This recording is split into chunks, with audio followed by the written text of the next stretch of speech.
남자 북한 남자 좋아요야 구독 반갑소. 안녕하십니까. 북한에서 깃털처럼 가볍게 날라온 남자 북한 남자 박이성입니다. 자, 여러분, 오늘은 제가 한국에서는 정말 안 돼요. 절대 안 됩니다. 여러분들 하면 안 되고요. 정말 이건 일어날 수 없는 일이에요, 대한민국에서는. 하지만 북한에서는요, 그냥 밥 먹듯이 정말 가능하고 누구나 할 수 있고 아무나 할 수 있는 그런 거 제가 3가지 준비해봤습니다. 자, 첫 번째는요, 여러분들, 동원역입니다. 동원역. 북한이요, 무슨 영화를 제작할 때요, 엑스트라요, 그거 돈 하나도 안 받고 다 동원되는 거예요, 그냥. 그리고 북한 영화 CG나 이런 거 안 쓰다 보니까요, 만약에 뭐 북한 군이 100명이 나온다, 100명의 엑스트라가 옵니다. 근데 돈을 줄까요, 안 줄까요? 절대 안 줘요. 절대 안 줍니다. 이게 공산주의에서 가능한 것들이에요. 그리고 만약에, 자, 2018년에 이제 그 남북 정상들이 정상회의를 할 때 우리 문재인 대통령이 이제 북한 갔잖아요. 가면 이제 옆에 이제 꽃다발 들고 쫙 나와서 이제 와! 열심히 환영하잖아요. 이 사람들이요, 돈 받고 나와서 할까요? 아니에요. 동원역입니다. 그냥 국가에서 나오세요. 몇 시부터 몇 시까지 여기 나와서 옷 예쁘게 저고리 입고 흔들어 하면 흔드는 거예요. 이 동원역이 우리나라에서는 절대 안 되죠. 누가 그 미쳤다고 그걸 짓을 합니까 지금? 얼마 소중한 시간이, 그 시간에 알바하면 내가 지금 돈을 얼마나 버는데. 절대 불가능한 일이지만 북한에서는요, 그냥 밥 먹듯이 그냥 기본, 이거는 그냥 기본이야. 그냥 막 이루어지는 것들이에요. 저는 이게 정말 놀라운 게, 사실 개인의 어떤 시간과 개인의 자유를 보장하는 국가에서만 가능하다고 생각해요. 근데 북한은 전혀 그렇지가 않습니다. 자, 동원 나가야 돼. 근데 우리 집에 만약에 큰일이 생겼어. 우리 집에 키우는 강아지가 아파요. 그럼 얘를 내가 돌봐야 되잖아. 이유가 안 돼요. 말도 안 되는 거예요. 지금 남북의 정상회담을 하는데 거기에 이제 그 강아지 아프다고 뭐 개 병간호하다가 안 나가?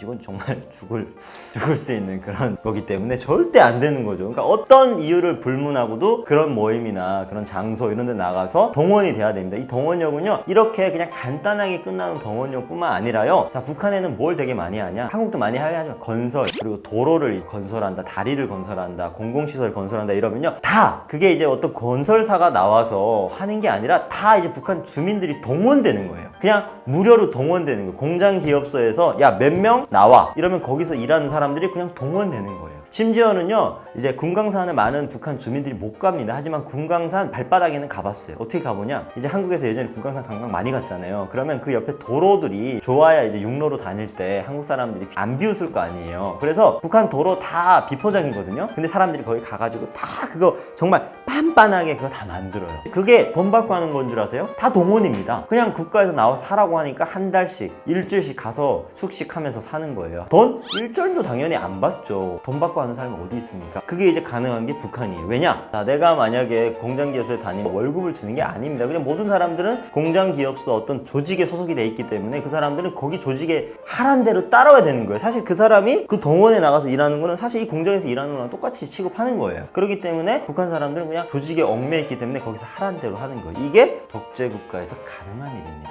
얼마나 소름 돋아요. 정말 전 깜짝 놀랐어요. 하지만 여기서는요, 만약에 학교에서 우리 그 수능 잘 보라고 나와서 이렇게 응원하잖아요. 그것도 하고 싶지 않은 애들은 안 해도 되더라고. 선생님이 사정이 있는 애들은 오지 마, 하지 마 이런 식으로 하니까 애들이 안 해. 다 안 해. 그냥 정말 마음에 의논하는 애들만 하고, 이런 식으로 뭔가 그 어떤 자율성이 보장이 되지만 북한에는 그런 게 없다는 거죠. 자, 정말 학급에서 30명이 필요하다? 30명 다 나가! 이러면 그냥 아무 그냥 군소리 없이 다 나가야 되는 거예요. 다 나가서 손 흔들고 발 흔들고 머리 흔들어야 되는 거예요. 사람들이 꼭두각시로 삽니다. 이거는 북한에서만 가능한 일이에요. 한국에서는 절대 불가능하죠. 절대 있을 수가 없습니다. 하지만 북한에서는 그렇게 하라. 입 짝 이렇게 이빨 버리면서 이렇게 합니다. 다음으로는 여러분들 충성심입니다. 와, 이거 정말 어마무시한데, 사실은 저처럼 북한 버리고 한국으로 온 사람들은요, 이 충성심이 거의 무슨 제로, 마이너스, 바닥인 거예요. 하지만 북한 사회를 아직까지 지탱하고 있는 거는 북한의 상위 1% 충성심이 가득한 사람들이라고는 하지만 아니에요. 북한 주민들 속에서도요, 통계를 낼 수 없지만 아직까지 북한의 사회주의를 좋다고 이제 그걸 믿고 굳건히 살아가는 사람들이 많습니다. 그런 사람들은 대부분 이제 빨갱이라고 많이 지칭을 하는데, 그런 사람들이 아직 있음으로써 북한 사회가 유지가 되는 거예요. 자, 이런 사람들의 충성심은요, 정말 여러분들이 들으면요 깜짝 놀라실 거예요. 자, 어떠냐? 본인의 삶이 없어요.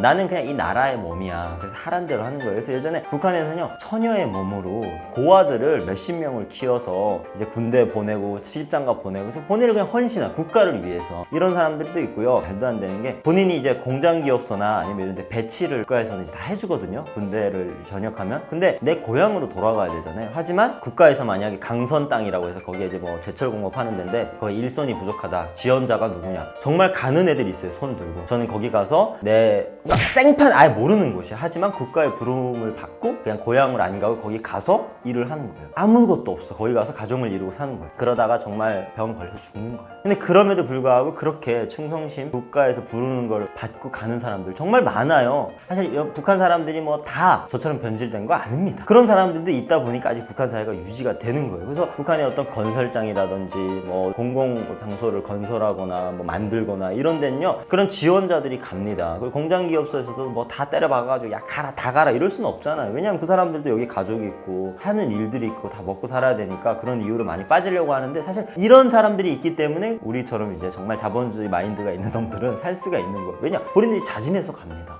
돈도 안 주고요. 생활 뭐 환경 이런 것도 마련이 안 해주지만 그냥 가요. 가서 이제 하는 거예요. 심지어는 그 북한에서 요즘에 막 북한 군이 10년이다 보니까 이제 10년을 왜 10년으로 하냐? 북한군은 이제 110명이라는 병력을 채우기 위해서 그걸 계속 유지하기 위해서 이렇게 여자도 6년, 남자도 10년 동안 군사복무를 하는데 어떤 때는 병력이 모자라는 거예요. 그러면 군대를 2, 3년씩 연장하는 거예요. 근데 그거를 남겠냐고 물어봅니다. 더 군사복무를 하겠냐? 남아서 하는 애들이 있다. 10년 돼서 이제 자기가 제대해도 가도 되는데 이제 나라를 지킨다고 10년, 13년, 15년을 군사복무하는 이런 사례들이 있다니까. 이 충성심이라는 건 정말 어렸을 때부터 정말 체계적이고 정말 탄탄하게 저기 세뇌 교육을 시켰기 때문에 가능한 거예요. 얘네가 이렇게 하루아침에 이렇게 빨갛게 되는 게 아니거든요. 그리고 심지어는요 이런 충성심이 든 애들은 한국에서 와서도 초반에는 막 북한 보내달라 가겠다라고 하는 애들이 있다니까요. 왜냐? 엄마가 먼저 한국에 와서 아들을 몰래 데려온 거예요. 한국에 온다라고 안 하고 돈 좀 줄게 해서 중국까지 오라고 하고 중국에서 라오스까지 와 이렇게 어쩌다가 이렇게 왔어. 와버렸어 자기도 모르게. 근데 아직까지 자기 북한 좋다. 자본주의 이거 완전 내가 왜 이런 데 와 있냐. 국정원 안에서 그렇게 소리치는 사람들이 간혹 있다는 거예요. 그런 사람들은 북한에 대한 충성심이 아직까지 남다른 거죠. 근데 이 어렸을 때부터 이런 충성심은요 그러니까 누가 시켜서 하는 것도 있겠지만 스스로 하는 애들이 되게 많아요. 북한에서 제일 많이 하는 게 보위사업이라고 해서 북한에 이제 동상이라든가 이런 뭐 김일성, 김정을 뭐 그 김씨 가문에 대한 업적을 기림하는 그런 동상 사진들이 전국에 38,000개가 넘는다는 거예요. 근데 그런 데서 아침에 새벽에 학교 가기 전에 매일 아침 나가서 보위사업이라는 걸 하는 애들이 있어요. 거기 쓸고 닦고 막 이렇게 하는 애들이 있어요. 근데 걔네는 시켜서 하지 않아요. 자기 알아서 하는 거 진짜. 그거 하고 나서 아침에 학교 와요.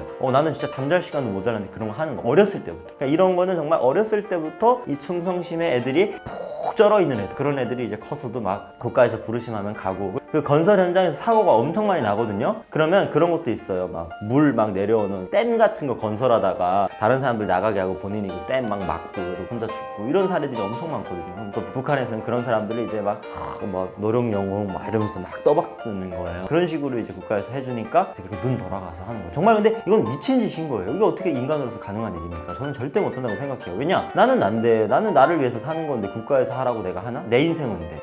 그래서 저는 항상 누누이 말하지만 뼛속까지 자본주의였던 물이 배네요. 자, 마지막으로 여러분들 북한에서 한국에서 절대 가능하지 이건 절대 요즘에는 하면 이제 철컹철컹이죠. 바로 모든 걸 뇌물로 해결할 수 있는 겁니다. 최근에는 뇌물도 아니에요. 김영란법이라고 하나요? 몇만 원 이상 사람들한테 밥을 사주거나 이런 것도 사실은 다 법에 걸리잖아요. 법에 다 위촉되고. 근데 북한에는요 사람을 때려가지고 반 죽음 만들어서 절대 감옥 안 가요. 내가 돈 있으면요 바로 살아나옵니다. 근데 이게 그냥 단편적인 예고요. 모든 걸 다 이렇게 해결할 수 있습니다. 심지어는요 저희처럼 한국에 왔잖아요 가족이. 그러면 남아있는 가족이 있을 거 아니에요. 사실 이 가족들은요 무사하는 게 이상하거든요 북한 입장에서는. 근데 이 사람들이 무사해요. 그거는 다 뇌물로 그 사람들 관리하는 관리자들 입 다 틀어 막았기 때문이에요. 북한은 뇌물로 모든 것이 해결이 되는 나라입니다. 심지어는요 한 3년 동안 중국에 들어가서 살아요. 행불입니다. 이 사람은 누가 봐도 이 사람은 중국에 가 있거나 다른 나라에 도망간 게 눈치 보여요. 근데 3년 됐다가 이 사람이 쑥 자기 집으로 돌아와요. 근데 아무렇지도 않아요. 주변 사람들은 우리 같은 사람들은 와 뭐야 어디 중국 갔다 왔나 봐 뭐 막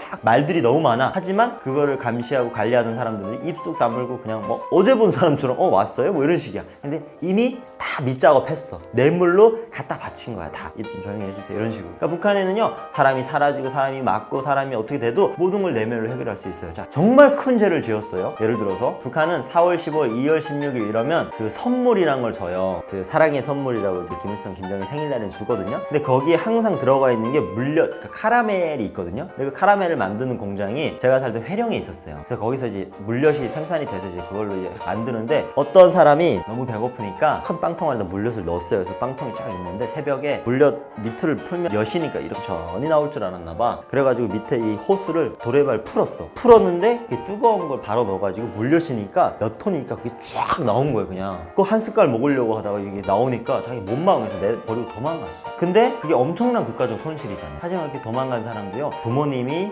당에 엄청난 그 충성심을 보였다, 상이 엄청 많다, 그리고 또 돈 정리를 하고 이러면 전혀 아무 일 없던 것처럼, 아니면 그걸 대상을 하는 거예요. 그러면 그런 일이 전혀 없었던 것처럼 그냥 사회생활이 가능합니다. 이게 북한이에요. 그러니까 어떻게 보면 법에 대한 어떤 사람들의 위협이라던가 이런 걸 전혀 못 느끼고 그냥 사람을 상대하는 거예요. 거기에 지키고 있는 관리자나 법관 이런 사람들한테 내가 그냥 잘 보이고 이러니까 사람들이 사회적인 어떤 규제가 전혀 마련이 안 돼 있는, 그냥 내가 기분 나쁘면 때려, 돈 있으면 때려, 그럼 어차피 다 해결이 되니까. 그러니까 아직까지 이 북한에서 엄청난 폭력성이 난무해지는 거예요. 그래서 저는 맨날 맞았어요.